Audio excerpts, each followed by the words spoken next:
Pakain muna ako ng manok ko mga idol.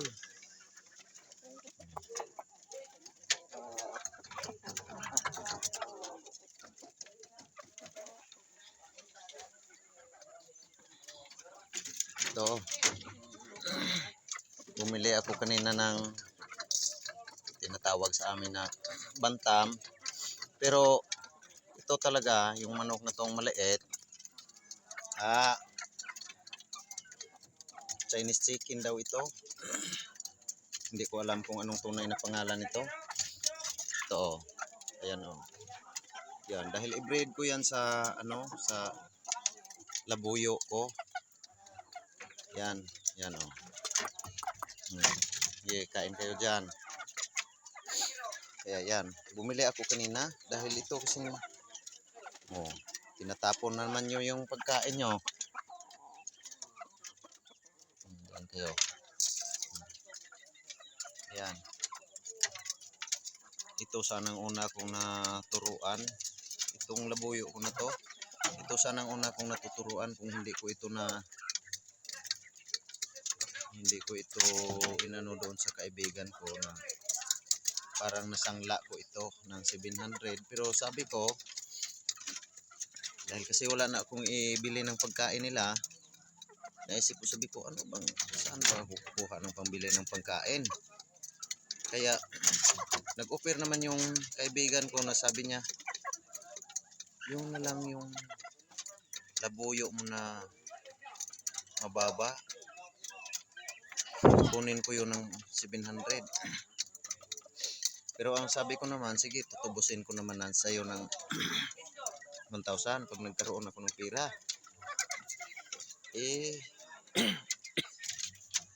Excuse me, nandoon sa kanya, nabali yung paa, tapos yung buntot niya nawala na.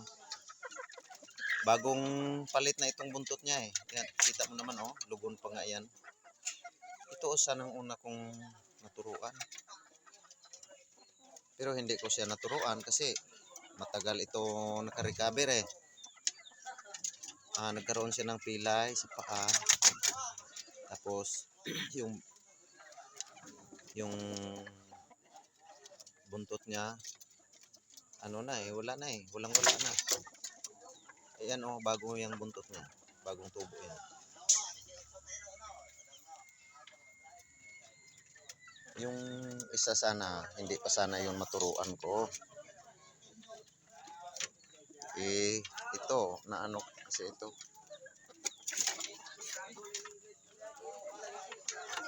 Yan.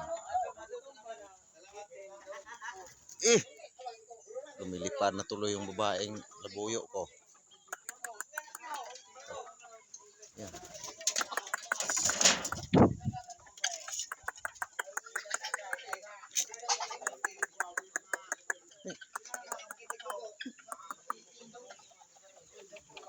Salaanan mo talaga kay lumilipad ka.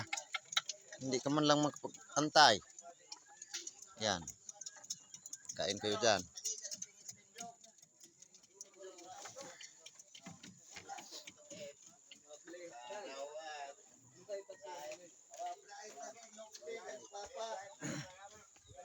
Yan, mga idol.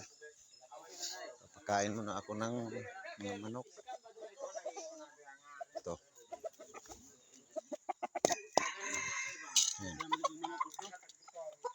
Mga labuyo boss ang ko. Marami. Pero ito yung tandang, pangsabong, wala. Naano ko lang.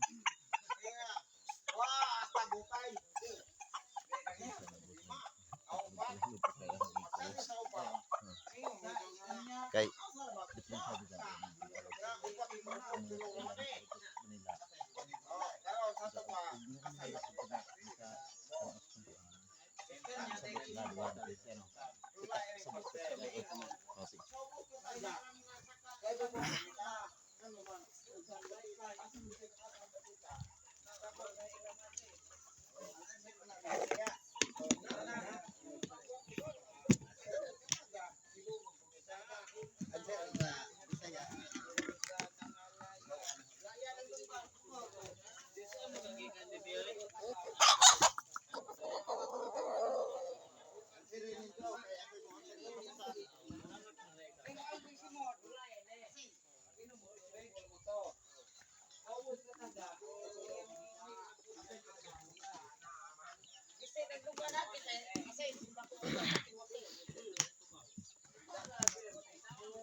Ikaw talaga, pag pagkain ibigay ko sa'yo, naging maamo ka. Sapagkat busog ka na, naging mailap ka na.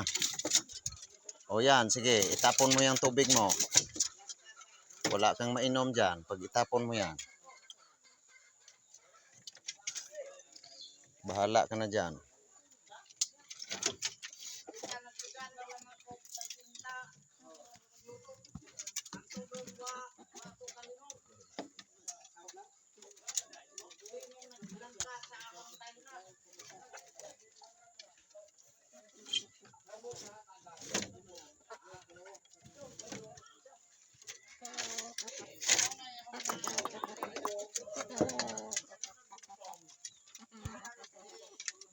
Tagris nakakain ka ba kaya? Parang hindi ka nakakain. Teka lang.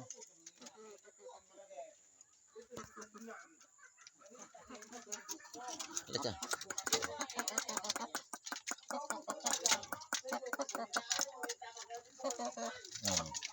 Pahipo lang. Kakain ka naman pala eh. Tubig ang kailangan mo. Yan.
Mga idol, papakain na ako ng manok ko.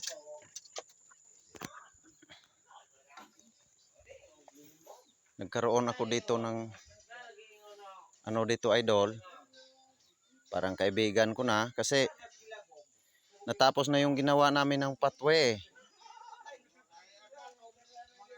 Pero ako dito, ako lang ang pinag-ano ng tiyahin ko, pero wala talaga akong ano dito, pero gumawa lang ako ng paraan na papasalamat ako dito sa ginagawa namin na natatapos na rin. Papasalamat na ako. Kaya nagkaroon kami ditong ano idol, yung mga parang kaibigan ko na rin ito kasi nagiging kasama ko ito sa trabaho eh. Ito yung ano namin, forma namin. Kung baga, ibig sabihin ito yung master namin. Ito, kasama namin to sa trabaho. Malumang mukha, pero bago pang pag-ibig. Ito, mga kasama namin sa trabaho. At saka yung iba, hindi namin kasama sa trabaho pero kaibigan. Kaya, nagawa namin ito. Kung bagay, bihira mangyari ito. Kasi hindi naman talaga ako sanay sa ganito eh. Dati, nang bata pa ako, hindi pa ako nagkaroon ng anak, lagi ko itong ginagawa. Pero sa ngayon, karoon na akong anak. Kahit iniwanan ako ng asawa ko, at least yung mga anak ko dito pa rin sa akin, kumakampi. Nanatili pang mabait. Oh. Mabait ito. Ito yung ano namin. Si Rodel, itong kaibigan ko ni si Rodel nga vlogger nga si Rodel. Si Rodel, mabait na tao. Tao. Siya ang rela ng financial sa project na ginagawa ko. Bilib ko kay Rodel. Mabuting tao. Pagsama. Malaga magpamahal sa mga anak. Pero malas lang. Ay iniwanan ng asawa na wala lang anong ang kinabukasan ginagawa ng asawa niya. Ay naman problema. Basta matibay ang loob natin. Mamamahal, matibay ang ginagawa natin. Pinabayaan ko na nga lang yung asawa ko dahil ang katuwiran niya, ang sabi naman ng asawa ko, sabi niya, aalisan kita kasi daw mahirap nga lang ako. Sa totoo lang naman talaga, sa totoo nga, mahirap nga naman ako. Pero kawawa naman siya kung pipilitin ko siya, nahirapan naman pala siya na maging kasama kami, napilitan naman pala siya. May nalala kita. Ako rin naman, marunong din naman akong umitindi at umunawa. Ang sabi niya, ayaw na niya sa akin kasi mahirap ako.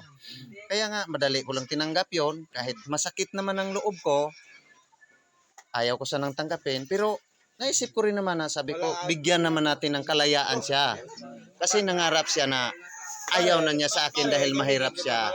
Kaibigan tayo pare. Pero wala tayong magagawa kung Wala. ng asawa. Wala tayong magawa. May magawa tayo kasi kasal kami. Oh, Pero kung pilitin natin, kawawa naman siya kung pilitin natin. Wag na lang Hindi na, pilitin. bigyan na ng kalayaan yan. Ayan.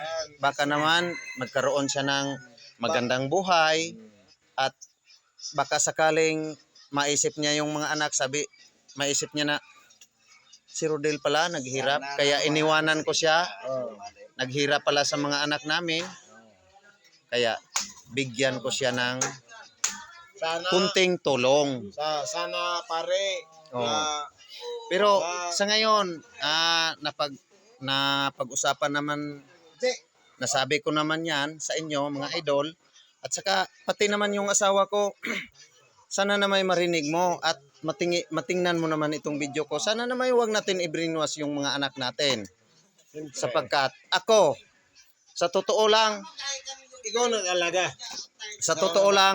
mahal na mahal pa rin kita. Pero sapagkat ayaw mo na sa akin, Wag mo magawa. wala akong magawa. Bigyan kita ng kalayaan. Para na malaya kang maghanap ng dapat mong mahalin.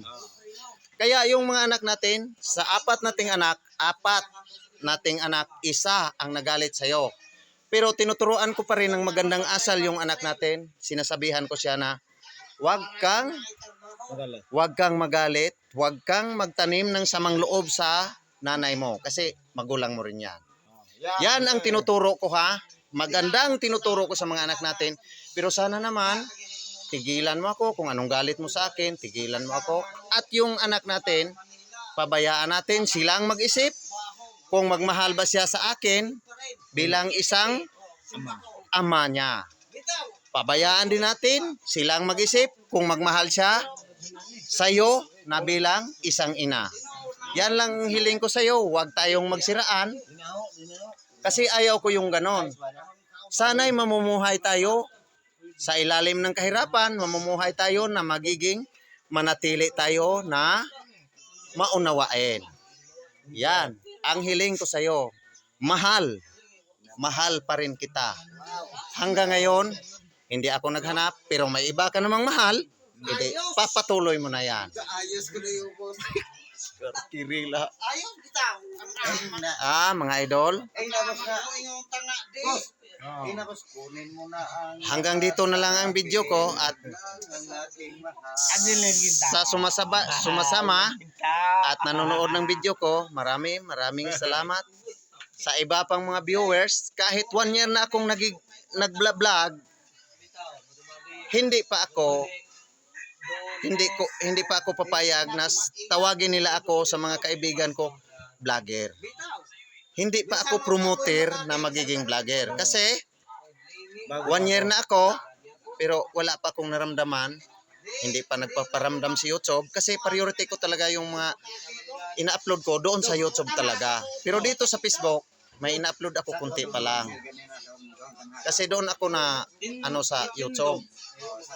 Kaya mga friend ko, sa ngayon, hilingon ko sa inyo na kung ano man, sana'y suportahan naman nyo yung video ko. May YouTube channel ako. Kung ano ko sa Facebook, ganon din lang doon sa YouTube channel ko. Pero may dagdag doon sa YouTube ko na Rodilo Tilakas Vlog. Yan, ang YouTube channel ko. Kaya kung gusto niyo sumusuporta, alam ko naman na hindi ko kayo pilitin na suportaan nyo ako kasi nakakahiya naman. Kasi alam ko naman, sa ugali ng tao, hindi ko alam kung